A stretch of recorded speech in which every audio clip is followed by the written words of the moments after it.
vreme lovičnog trkača Atlantika.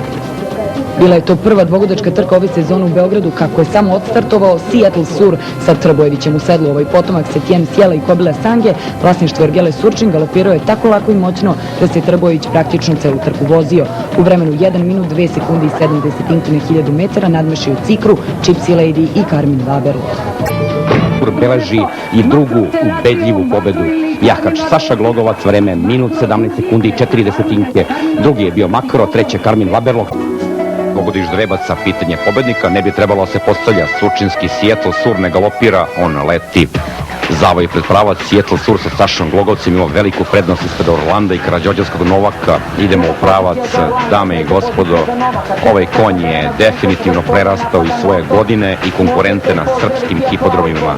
Saša Glogovac može kao talični tom da spokojno zavije jedan cigar duvana, jer Seattle Sur sa neviđenom lakoćom dobija i četvrtu trku za redom u karijeri. Drugi je stigao odlični Orlando sa Perovićem, treći Novak Silićen, četvrti Notos i Atila Kala i vreme potomka Setien Sjela, minut 20,7 na 1300 metara.